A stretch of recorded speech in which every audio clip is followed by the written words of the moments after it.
नमस्कार दोस्तों, मैं हूं आपके साथ दीपक पाठक। आज हम आए हैं गीता भवन ब्रह्म सरोवर पर स्थित है कुरुक्षेत्र विकास बोर्ड के सामने। यहां पर धार्मिक आयोजन हवन पूजन के बाद एक नमस्कार। लाइव तस्वीरें एक बार फिर आयुर्वेदिक से जो है आपको दिखा रहे हैं। यहाँ दुकान पे का आयुर्वेदिक मुहूर्त किया गया है, जिसका नाम है दिव्या आयुर्वेदिक आश्रम। ये संस्था जो काफ़ी समय से करनाल, पानीपत और दिल्ली में अपनी सेवाएं दे रही है, आज इन्होंने एक नई ब्रांच कुरुक्षेत्र गीता भवन ब्रह्म सरोवर पर खोली है। इनके डॉक्टर मनोज गुप्ता का कहना है कि जिन लोगों का एलोपैथिक, होम्योपैथिक आदि पद्धतियों से अगर विश्वास उठ चुका है, उनकी बीमारी का इलाज नहीं हो रहा है, तो डॉक्टर साहब का ये कहना है कि दिव्या आयुर्वेदिक आश्रम जो हमारी संस्था है, ये निःशुल्क जो है आपका परामर्श देगी और सभी प्रकार की बीमारियों का गारंटी शुदा इलाज किया जाएगा इनके द्वारा। और सबसे बड़ी बात ये है कि जब हम अपनी बीमारी या अपने इनसे परामर्श लेने के लिए आते हैं, किसी भी बीमारी के बारे में जानने के लिए, उसका इलाज कराने के लिए, तो उसका कोई सेवा शुल्क नहीं लिया जाता। ये निःशुल्क परामर्श देते हैं, सलाह देते हैं, उसको किस तरीके से, किस बीमारी का कैसे इलाज किया जाएगा, सारी चीज़ें देते हैं। और जो इनकी औषधियाँ होती हैं, बहुत सस्ती औषधियाँ होती हैं, जो दवाइयाँ होती हैं, उन्हीं का ये शुल्क लेते हैं।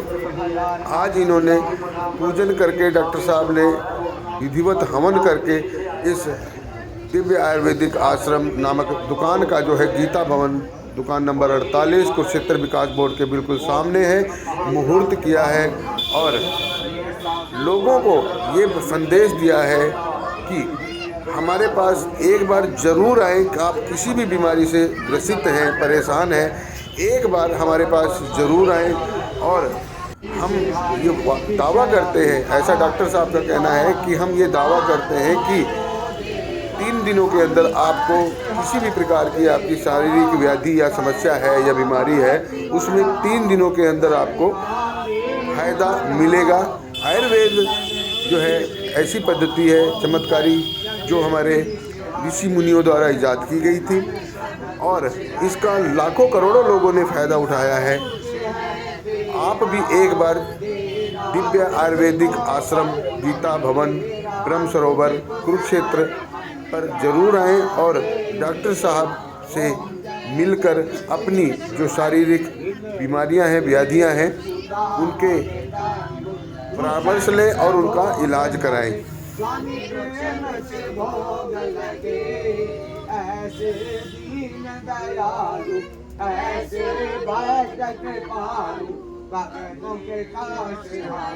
ओम जय जगदीश हरे। सभी दुआरे छोड़कर हम आए हैं दरबारे तेरे, स्वामी आए हैं दरबारे तेरे चरणों। शरण करूं मैं किसकी, स्वामी शरण करूं मैं किसकी, तुम बिना और न दूजा,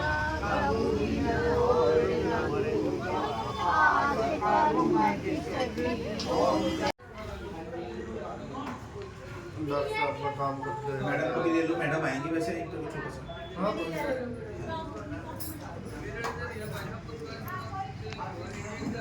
ठीक है जी सर, क्या बताएंगे? आज दिव्य आयुर्वेदिक आश्रम का शुभारंभ किया गया है, तो किस तरह से आप इलाज करेंगे और किस प्रकार की फैसिलिटी प्रोवाइड कराएंगे जी?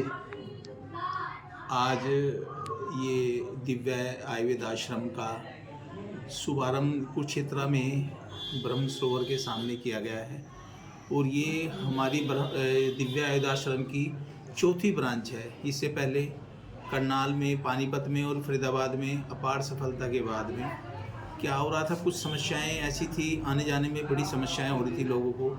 तो कुरुक्षेत्र वाले के जो पेशेंट हैं, उनकी ये थी कि आप एक दिन का समय कुरुक्षेत्र में लगाओ। तो हमने आपस में डिस्कस करने के बाद में एक दिन का समय कुरुक्षेत्र का रखा गया है। हम लोग दिव्य आयुर्वेद आश्रम, ये इसका फाउंडर हूँ मैं, और इसमें हम लोग जो ट्रीटमेंट करते हैं वो क्लासिकल आयुर्वेदा से करते हैं। क्लासिकल आयुर्वेदा बहुत से लोग समझते हैं कि क्या है क्या नहीं है। जो हजारों साल पहले ऋषि मुनि जो खोज कर गए, जो किताबों में वर्णन कर गए, उन दवाइयों के चिकित्सा से हम लोग ये इसमें करते हैं। और दिव्य आयुर्वेद आश्रम का मतलब ये है कि आश्रम पहले जो चिकित्सा और शिक्षा आश्रमों में होती थी, वहाँ से उनके लिए कोई शुल्क, सुविधा शुल्क नहीं लिया जाता था। तो हमारा भी यही है, पिछले 30 साल से हम इस सेवा में हैं, तो हमने कंसल्टेंसी चार्जिंग किसी से कभी नहीं लिया है। बहुत बार लोग डरते हैं, पेशेंट आने से पहले डरते हैं कि पता नहीं कि कितने चार्जिंग होंगे, तो हमने ये हमेशा से 30 साल से निःशुल्क रखा है। आप आओ, अपनी रिपोर्ट दिखाओ, आयुर्वेद के बारे में जो जो भ्रांति लोग रख रहे हैं उनका समाधान आप करो। और आयुर्वेद में बहुत चीज़ें ऐसी हैं, हम लोग ये नहीं कहेंगे पैथी कोई भी बुरी नहीं है, लेकिन बहुत बार क्या होता है कि हम लोग सर्जरी पे जाते हैं, अंग्रेजी दवाओं में सर्जरी बता दी जाती है, लेकिन सर्जरी में जाने से पहले आप एक बार आयुर्वेद की सेवा जरूर लें, कहीं से भी लें, लेकिन आयुर्वेद हमारे देश की मिट्टी है, हमारे देश की पैथी है। तो आयुर्वेद के सामने आप एक बार जरूर अपनी बात रखें और हम लोग प्रयास करेंगे कि उचित समाधान हो, रोग निदान हो। और उसी हिसाब से ये कुरुक्षेत्र में चौथी ब्रांच हमारी खुलने जा रही है। डॉक्टर साहब, ज़्यादातर क्या कुछ समस्याएं आपको देखने को मिली हैं जब से आपने अपना करियर शुरू किया, और कितने की इलाज किया आपने आयुर्वेद? देखो 30 साल में हमने ऐसे ऐसे केस ठीक किए हैं जो शुरू से ले गए। बच्चों के जो छोटे छोटे निमोनिया होते थे कि उनको 3 महीने में एडमिट होना पड़ता था, हर 3 महीने में, 6 महीने में मौसम चेंज पे वो एडमिट होते थे।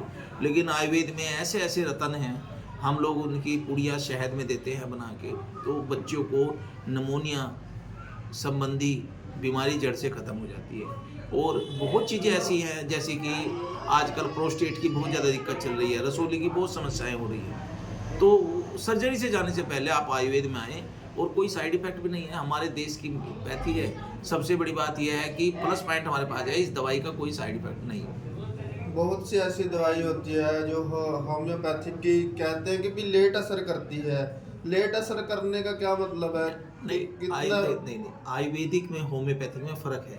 हमारी जो पैथी है वो आयुर्वेदिक है, और मिसिज जो हमारी डॉक्टर अलका गोयल यहाँ पे समय देंगे वो आयुर्वेद और होम्योपैथ में दोनों में है। तो लेट असर कुछ नहीं करती हैं। बेसिकली जब हम लोग, हमारा इम्यून सिस्टम डाउन हो जाता है, तो कोई सी भी दवाई लें, आज के समय जो आप अच्छी से अच्छी हैवी से हैवी मेडिसिन, एंटीबायोटिक भी छूट नहीं आ रही है, वो भी देर असर कर रही है। अगर हम पहले दिन से ही हम लोग आयुर्वेदा की तरफ मूव कर जाएं, छोटे से बच्चों को अगर हम अब लगाएं, तो आयुर्वेदा की दवाई एक दिन में ही, एक दिन क्या 1 घंटे में ही अपना असर दिखाएगी हम लोग। तो यहाँ पे मिलने का समय किस टाइम से किस टाइम तक रहने वाला? सुबह से शाम तक रहेंगे यहाँ पे, एक दिन हफ्ते में रह जाएगा हमारा। तो हमारी व्यवस्था है यहाँ पे, सब मैनेजमेंट सिस्टम हमने बनाया हुआ है, फ़ोन पे अपॉइंटमेंट ले लिया जाएगा, तो एक दिन का डॉक्टर का समय रहेगा, यहाँ पे आएंगे। तो इसके कुछ शुल्क वगैरह लिए? नहीं, किसी से कभी कोई शुल्क नहीं है। और ये तो धर्म नगरी है, कुरुक्षेत्र, अगर हम लेते भी तो यहाँ पे तो मतलब ही कुछ नहीं है। जो दवाई वगैरह होंगी, दवाइयों का शुल्क होता है, वो जो पोस्टिंग है वो उनको बताया जाएगा, पेशेंट से डिस्कस किया जाएगा, तो उनके डिस्कस करने के बाद में ही दवाइयाँ तैयार होंगी और वो उनको दी जाएगी। ऐसे लोग हैं जो वो बड़े बड़े हॉस्पिटलों में धक्के खा रहे हैं, परेशान हो रहे हैं, तो उनके लिए आयुर्वेदिक में क्या कुछ ऑप्शन होता है जो आपके पास आके मिल सकते हैं? नहीं, देखो क्या है, बीमारियों के आधार पे होता है कि हॉस्पिटल में जा रहे हैं, कोई कैंसर के हैं, कोई किडनी के हैं, कोई शुगर के हैं, कोई नसों की दिक्कत है, किसी को पैरालाइज के पेशेंट हैं, कोई लीवर सिरोसिस आज के समय में बहुत दिक्कत आ रही है, फैटी लीवर आई है, कोलेस्ट्रॉल आप देखो तो जगह जगह बहुत ज़्यादा बढ़ के आ रहा है। तो मेरा मानना ये है कि देखो, मैं ये तो कहूँगा नहीं कि आप वहाँ मत जाएँ, वहाँ मत जाएँ। मेरा मानना ये है, मेरे सभी से एक निवेदन है हाथ जोड़कर, कि आप आयुर्वेद को एक बार समय जरूर दें। आयुर्वेद हमारे देश की पैथी है, आयुर्वेद को देंगे तो उसमें हमें रिजल्ट, मेरा तजुर्बा ये है, एक्सपीरियंस ये है 30 साल का, आपको जरूर मिलेगा। तो आयुर्वेद को अपनाएं, अपने स्वदेशी चिकित्सा है और बहुत इससे फायदा है। कुरुक्षेत्र की जनता से क्या अपील करेंगे जो आपको देख रहे हैं? देखो, कुरुक्षेत्र की जनता से तो मैं तो यही अपील करना चाहूँगा आसपास से, कि वो थोड़ा सा, मेडिसिन अलग चीज़ हैं, वो थोड़ा सा खान पान पे जरूर ध्यान दें। आहार विहार आयुर्वेद का एक पार्ट है, मेडिसिन बहुत बाद की चीज़ें हैं। आयुर्वेद में आहार विहार को ये दिया गया है कि हम लोग किस समय उठ रहे हैं, किस समय सो रहे हैं, किस समय हम क्या करें, बच्चों को फास्ट फूड से बचाएं, क्योंकि इनके बहुत ज़्यादा अब साइड इफ़ेक्ट होके आ रहे हैं। और सैर को अपने जीवन का पार्ट बनाएं। 1 घंटा सुबह शाम आप ज़रूर सैर करें। उससे क्या रहेगा, योग है, एक्सरसाइज है, वो अपनी एज के हिसाब से आप करो और उससे आपको सफलता मिलेगी। रही बात उसकी, अगर लगता है कि हमें कोई थोड़ी सी प्रॉब्लम आ रही है, कहीं दिक्कत आ रही है लाइफ में, कोई बीमारी में आ रही है कोई सब, तो उसके लिए हम लोग बैठे डिस्कस करें। डिस्कस हमारा फ्री रहेगा, चिकित्सा निःशुल्क है और चिकित्सा जो परामर्श है वो निःशुल्क रहेगा। आप एक